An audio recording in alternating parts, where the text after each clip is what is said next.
White Sky really surprised me. I thought it was going to be all speculation value, but in this video, I'm going to share with you why this is a book to check out in 2026. I also read 14 other comic books. Let's talk indies.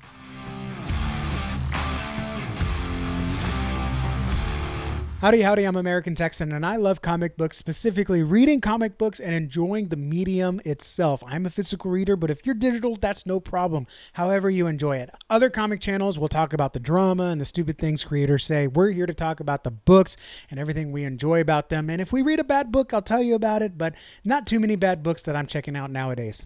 In this video, I like to talk about the indies. I don't like to say I review books because I'm not that smart of a person, but I do like to nerd out with you. And if you have any questions or you want to nerd out with me, that's what the comments are for. And today I've got 15 books to share with you. Most of them are books that did not release this week because I am catching up on my indies. I pull so many indies that I'm behind, but I will try to catch up in the next couple of weeks. But I was like, let's talk about them anyways. We'll still have fun talking about the books, even though they're a month or two old. One of them is actually a few months old, but let's nerd out together. So let's go over to the table and let's check out the indies that I read and let's talk some indies. All right, going into the stack here, we've got 15 books that I want to share with you, and I want to start with White Sky. This totally surprised me. I know it was a speculation issue, but I read some of the solicits after the fact, and of course my shop was already sold out, so I said, hey, give me the second print. They went ahead and had number 2 that I got off the shelf, and I read both of these, and let me tell you, I was surprised. I thought this was going to be kind of a nothing burger, but wow, this was fantastic. So this is written by William Harms and artist is J.P. Mavinia. And wow, this is a very much show, don't tell type of story, but the art is really well done. And what's the best part about the art is it isn't just like beautiful for the sake of being beautiful, although it is great art. It's not like Skin Breakers where every panel could be a pinup. This is more of the sequential storytelling aspect of comics that's fantastic. You can see here for a modern book, there is not a lot of dialogue, and a lot of time is spent on showcasing what the characters are going through with the art.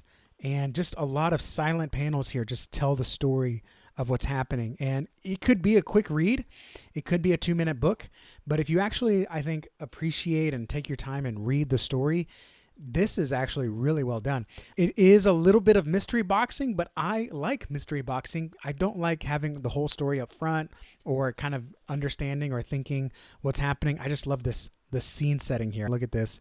She's going through the car, she's exploring, she finds a gun, she picks up the gun, she checks it, looks good. Now she's got 2 guns. I think that's pretty great storytelling. I think a lot of I'm not going to say Marvel, modern books would have her narrating like, oh man, I wish I had another gun. Look, there we go. All right, let's check and make sure. Yeah, all good. Now we're ready to go find the target. And it's like, we didn't need any of that. The art tells the whole story. So anyways, White Sky, totally surprised. I'm looking forward to the issue 3. I saw some reviews on League of Comic Geeks say this is like a has-been tired story.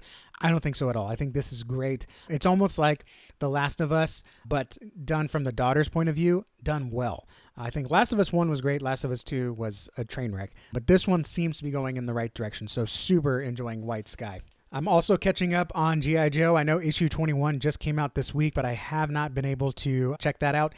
I am just on issue 20. This is by Joshua Williamson and illustrated by Andrea Molina. And we finally have the meeting of Duke and Optimus. And we also got this guy right here. I can't remember what his name was. Tracker. And he has to escape by calling his robot car or remote control car to come get him out of a situation. The action here is just, again, it's kinetic. You might even say toyetic. It's a great setup to kind of where we left things off in the last issue. And then we have the meeting of Duke and Optimus, and it does not disappoint. It is very heady, but I think in a good way, where you have these 2 great minds, these 2 leaders meeting, trying to figure out how they're going to coexist and how they move forward, both independently, but also respecting their own mission. So G.I. Joe continues to be an awesome read, and I'm excited for where this is going. And also in my attempts to catch up with what came out this week, I read Ghost Pepper number 9. This is by Ludo Lullaby, and this was awesome. Sometimes I feel like League of Comic Geeks is just like a certain type of reader because a lot of people did not rate this issue well, but this is my favorite issue of the series. This was a lot of action, but it wasn't just an action scene to have an action scene. it actually culminates a lot of different stories coming together. We've got, the Ash Ghost Pepper guy, he finally comes to face off against the ones that are kind of slandering his name. And then, of course, the big boy here, that's just dumb muscle. They're all coming together, and then there's a revolt that happens. And it's just multiple storylines coming together, almost like the movie The Hobbit, The Battle of Helm's Deep. I think that was it, right? Or there was the Battle of Five Armies. Anyways, it's late, so my brain almost maybe stopped working. Anyways, there's a great battle scene here that's come up, and you just see a lot of things culminate in kind of like where this has been heading. I haven't read issue 10 that just came out this week, but Ghost Pepper, this issue is what I love about comics. Just great action. Everything is wonderfully illustrated, and I'm excited to see where this goes. I did see that they solicited issue 13, so maybe it doesn't end at 12 like I thought, but if every issue can be as good as this one, hey, I'm going to keep reading. And we got also Racer X number 5. This one's by Mark Russell and illustrated, I believe, by Nuno Platti. And this one was actually really well done. So usually in these Racer X's, it's a little bit of Mark Russell just kind of being all brainy. And there's a lot of lines in here that could be platitudes that you stick on a greeting card or something like that, but they're well done. They fit with the story. This one has some really cool action here with the Racer X and, distracting the mafia guys to take their money or make sure that they don't take his money. And we get the big bad guy. We finally see a little bit more of him, and he is actually really menacing. If you like a good villain that isn't just like narrating, which I don't mind a talking villain, but this one is just menacing, again, not through his words, but really through his actions. So Racer X, again, continues to be fantastic. Everything in the Speed Racer is fantastic. And then I finally read and finished the first arc of Battle Beast. This is Battle Beast issue 6 by Robert Kirkman and Ryan Ottley. And this one wrapped up a little bit quicker than I expected it to. But once again, just absolutely beautiful art here. Great illustrations on the savagery, the gore, the dialogue between the two is just... it's just back and forth, and you don't know who's going to win. It does end in a spoiler alert, slight spoiler alert. It does end in a stalemate, and it just ends. And I was, that's really it. The battle was awesome, but then it just kind of ends, and then it kind of goes back to the side characters to finish out the issue. And the last page, I'm actually kind of glad that I read this now after watching Invincible, because if I had read what's on the last page, I would not have known the characters that are on the last page if I had read this when it came out a few months ago. But since I didn't, and I read it today, there are some characters on the last page that are in the most recent season of Invincible, and now I know who they are, and that last page hits a lot better. So I'm kind of glad I put this off for so long. Funny story, I actually left this in my wife's car's glove box, and I totally forgot about it. This and another issue of something else that I had actually already read. So I didn't read 7 because I was like, I got to read 6. And then I got 8, and I was like, I got to read 7, but I can't read 7 until I read 6. And I could not find my issue 6. And then I was like, maybe it's in her car. And sure enough, it was in there. I drove her car, and I had it in the car to read, and I just forgot about it. Anyways, glad that I waited so long to read that. And then I got some more here that we'll go through. I'll go through these last ones a little bit quicker. These came out last week, but I wanted to do a shout out here to the Potato Identification Guide. This is by L.A. Cunningham, and this is just a cute little comic strip here, Demon Potatoes. I don't know if you can still get this or not, but this was a nice little, almost like a homemade comic strip, and it's actually kind of really well done. It's obviously a like a joke that someone said, and hey, well, let's turn it up to 11. And this is the kind of things that I grew up kind of sketching out in a little notebook I had, where you just take an idea and you just explore to see how far it can go. Demon Potatoes, it's really cute. You also get this potato identification guide, and it's baby potato, sweet potato, baking potato, jacket potato with a little jacket, and then you go all the way over to demon potatoes.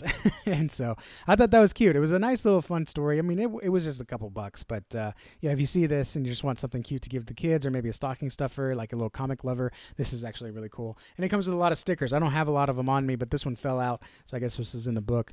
Tomato potato. How about that? So it came out with a bunch of stickers too. So just a quick shout out to Miss Cunningham.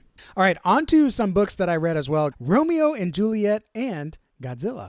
This was hilarious. Now look, I made straight C's in English in middle school and high school, but I still enjoyed this. You don't have to know a lot about Romeo and Juliet. You just had to have, I guess, not failed English class. This was hilarious. You just basically have the play Romeo and Juliet, but with Godzilla in the background. There's like the classic Romeo, where art thou, Romeo? And Godzilla's fighting Renaissance. Is it Renaissance? Mecha Godzilla. And in the background, here she is. Romeo, Romeo, where art thou, Romeo? And in the middle of all this, they're battling in the background. It's hilarious. So like then the castle cracks and then Godzilla gets hit into the castle where they are. So yeah, this was just hilarious. I enjoyed Godzilla's Monster Piece Theater, but this one is way better. So if you were kind of on the fence of Monster Piece Theater, get this one because it is hilarious. I highly recommend it. Oh, and I forgot to give the credits. This is by Adam Tierney and Sean Peacock. It also had a Robin Hood backup story by Tom Scioli, but it is kind of like a part one. I guess they're going to do a few of these, and then the backup story is going to have an overarching story with Robin Hood. It was all right. Not too memorable, obviously, but it was okay. Up next, we got Ordained. This is issue 2. Ordained is written by Robert Venditti and illustrated wonderfully. Well, I was trying to find the title page, but I don't think there is one in here. Robert Venditti and illustrated by Hair Sign. I don't know who that is, but wow. Once again, Bad Idea is like, to me, it's like Ghost Machine. They just put out quality stuff. The release schedule is a little sparse and far in between. It's not quite monthly, but the stuff they do put out is amazing. So issue 2, we go right into looking at the consequences or the results of what happened with issue 1. We get a little bit of backstory on the preacher or the priest, I guess. And then we get this beautiful night scene. Night scenes are so hard to illustrate, but putting it on pulpy paper, which this is on this pulpy paper, makes it work out really well. So you learn a little bit about the priest's past and how he got to where he is. And then, of course, there is the next steps as to what's happening with this and the mafia trying to get rid of all witnesses, which the priest is one. So this is just really great action. Ordained, 5 out of 5. I cannot wait till this comes because I believe it is... what do they call it? Pre-opted. It is marked to make a movie or a TV show out of. And I hope they capture the comic book because it is fantastic. I also checked out the next issue in the series, Exit City. This is number 5. The first arc is completed, and I guess they decided to do a second one. And this is actually my favorite issue because now we're getting into buddy cop territory. This is by Rich Dovek and illustrated by Tom Derenick, and it takes place in this futuristic city. Basically, like it's kind of like what's the one in Marvel where they could do whatever they want? That island. That's going to bother me. Someone tell me in the comments. But anyways, it's an island where there's basically no laws, so you can do whatever you want. And so basically a lot of billionaires come here because they can do whatever science experiments and make whatever technology they want. And of course, with no regulation, they really do advance. They have a lot of advanced tech and everything. There's also a lot of pretentiousness and evil billionaires. Like it's a nice balance in this book. But anyways, our buddy cop detectives are at an art show and a guy comes and basically vandalizes, but very violently. So they have to try to track down who it is. And then they meet some of the billionaire and their menagerie. Is that the right word? Entourage. There you go. Entourage. And so a lot of really great illustrated panels here, but it's really setting up a mystery kind of thing, but it's really just a really good buddy cop story set in this futuristic world, futuristic city here. So I really like that. You got the not straight laced, but she wants justice. She doesn't mind bending the rules a little bit, but she is like straight laced in that there is a right and wrong. So she'll do a little bit, like she'll pick locks or go a little bit of the distance, but all in the name to try to capture the bad guy. And then this guy was some kind of science experiment and now he has voices in his head from his previous partners or soldier unit. I don't know, but he's got 3 voices in his head that help him solve cases and see more than what he may see. So it's a really unique pairing here because she's no nonsense. I think that's the word I was looking for. No nonsense instead of straight laced. She's no nonsense, but of course, just with his abilities, that is kind of nonsense. So it's funny to see them interact. But Exit City, if you like the first arc, I think you'll really like this one. And if you're interested in something with that kind of futuristic city playground that they play in, this is worth checking out, I think. And we've got Autumn Kingdom. I swear, I'm the only one reading this, but man, if I'm the only one enjoying it, that is too bad because this is so fun. This is Cullen Bunn writing and Christopher Minton illustrating. And again, we just get the girls diving deeper into this cave, exploring, possibly meeting up with the Wraithbound Queen that there are legends about. And there's some manipulation here. There's some trickery. There's a little bit of almost like sirens, like they try to lure you in with visions of what you would like. I'm going to try to get my light a little less clear there. I don't know if that's better or worse. I think that's worse. All right, we'll just try. Is that 2 head on? That's 2 head on. All right, here we go. We're just going to keep it rolling where it was. Anyways, yeah, so this is just really nicely illustrated. It's a really good story of two daughters trying to save their parents, and I just really enjoyed it. It's nice, simple fantasy, and I think we need more of that. We need more nice, simple fantasy. So that's Autumn Kingdom issue 3. And I also caught up on the infamous Transformers 30. This is by Robert Kirkman and Dan Mora. Okay, so I think this is I don't know why it's just bothering me now. I apologize if that was bothering you earlier. But we've got finally I finally read what happened here with Elita 1 getting the Matrix of Leadership. You know, I hope that's not a bad spoiler. The art here is really good, but that's about it. It just seemed to kind of just happen. Where she just kind of gets the Matrix, you know, they battle, and then Optimus is like, I don't want to kill you, and she's like, I'm sorry, and then Optimus is like, all right, well, if you want the Matrix, here, have it, if it takes you, and it's like, I don't know. So anyways, now we got Elita Prime and just regular old Optimus, and then they just do some setup for the next arc. You know, yeah, it definitely wasn't great. I did not care for this Kirkman art. I thought it was very rushed, and after reading this issue, it was kind of obvious that he just wanted to change the status quo, and that's kind of what's wrong with comics, with classic characters like this or classic IPs, is that they want to change the status quo. And after 30 issues, it's a long time by modern standards, but I don't think we need something like this for like 100 issues.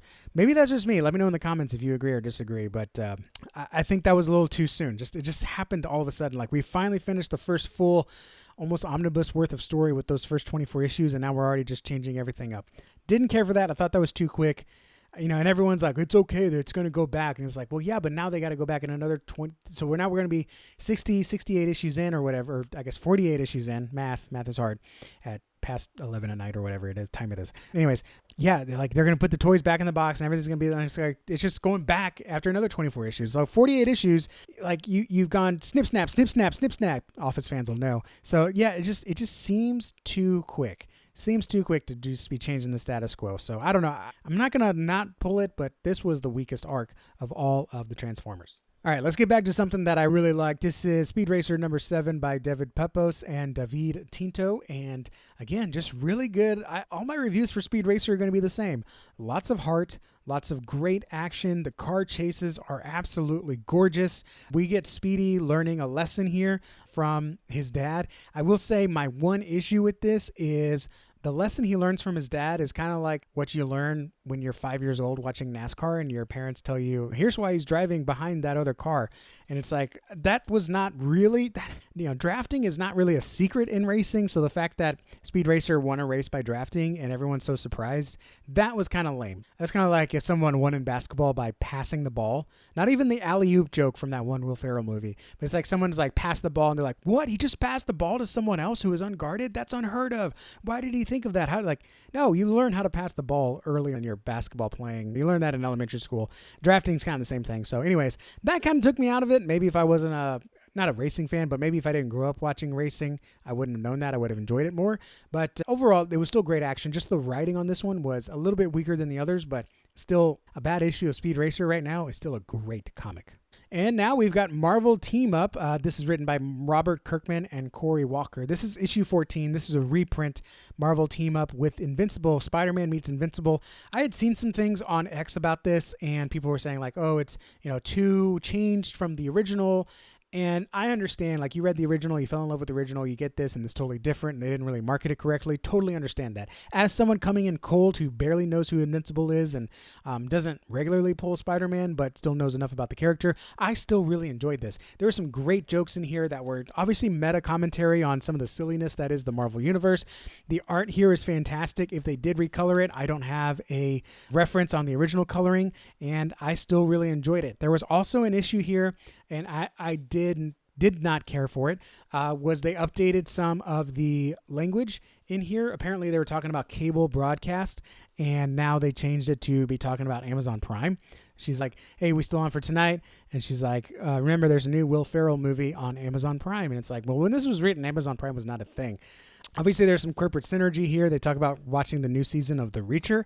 That kind of took me out of it because I was like, all right, that's enough. I love corporate synergy, but I want to know it ahead of time, not just randomly slipped in there. That seemed a little bit too much. But I understand they wanted to change the dialogue. I think I would have appreciated the cable reference or whatever the broadcast cable was, just because it was when the comic was written. I think I would have appreciated that more. But overall, I still really enjoyed it. I thought it was hilarious. I was laughing out loud. Really still enjoyed this one. And yeah, I don't know what else to say other than it had some fun action and funny humor. All right, just a couple more here. Ghost Machine. This book is part of the reason why I was so behind on so many indies because it took me a while to get through this. This is by Jeff Johns, Gary Frank, Brian Hitch. Basically, everyone had a hand in this. Andrew Curry and David Anderson, because this is basically an expansion of the bios, or what I call the back of the trading cards in the back of the comic books. I think like stuff like this would be fantastic for the back of trading cards. I know it's a bit long, but it's basically bios about all the different characters that are in the universe. They are expanded. At first I was like, oh no, did I just buy what I already had? There are some expansions here. There's some characters like the Committee on Spectral Affairs. They haven't had a write-up yet. This is their first time being in a comic book, so that's fine. That's fun. And then some of it is expanded. There are some characters here that have an expansion, like all the Founding Fathers. They get a couple pages. I don't think Geiger's thing is expanded, but I think Benedict Arnold, his card is expanded. So overall, I think it's fine. I think it's fun, but it's not something that's like, I don't know what Ghost Machine is. Let me dive in. This is not going to help you. This is more of like the library, the book you buy at Scholastic Book Fair that like has all the fun facts and trivia that we used to get growing up. Last indie book I want to share with you today is Kilroy Is Here. This is by Joe Pruitt and Dalibor Talajic. And let me tell you, these indies, I love that they put the full name so I don't have to go find a title page. But this is a one-shot. I don't know anything about the character, but I am starting to really enjoy a lot of what Joe Pruitt is doing. And so I wanted to check it out. And then at the same time, my comic shop owner had an omnibus or a trade. I don't know. It's pretty big, but I guess it's an omnibus of all his other stuff. And I kind of like the character. He just shows up where events have happened or are happening, and he has to solve it or figure out what's going on. It is quite a bit of text, but it's engaging. It's interesting. It's intriguing. And we get a little bit of a surprise ending. I'm not going to spoil it for you here. So if you're curious about Kilroy, I think it's a nice read. It's an interesting pickup. If you are a Kilroy fan, I imagine you will enjoy this so much, probably more than I did. But this definitely piqued my interest, and I'm interested to read more about Kilroy. So there's all the reads that I had. I got to do my top 3, and it's tough. When you got 15 books, it's tough to do a top 3. But honestly, Romeo and Juliet and Godzilla, because it was so surprising, it was so enjoyable. It's still thinking about it leaves a smile on my face. I am definitely going to enjoy this and read it over and over again. This is definitely number 3.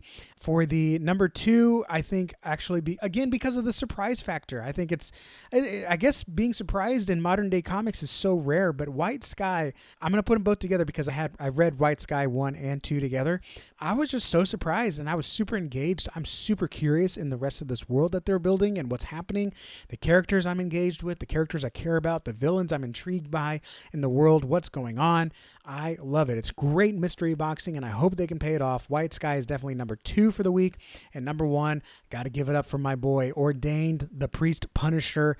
Absolutely gorgeous action, fun read. Love the medium, just beautiful there. So there you go. There's my top 3. IDW. I don't read a lot of IDW, but they made the list there, and Image, and then of course the new Bad Idea. Top 3 right here. So there you have it. I'm recording these videos late, so I appreciate you guys sticking with all my mumbling and bumbling. But let's nerd out in the comments below if you have any questions about the books that we read, or you just want to share some other things that you read, or if we read the same books, let's talk about them. I'm here to nerd out with you. Everyone wants to talk about the problems with comics, and no one wants to talk about the things that we enjoy, and that's what this channel is for. So I'll see you in the comments. Thank you guys for watching. Your time and attention mean the world to me. Subscribe if you want to see more comic book videos, and I'll see y'all in the next video.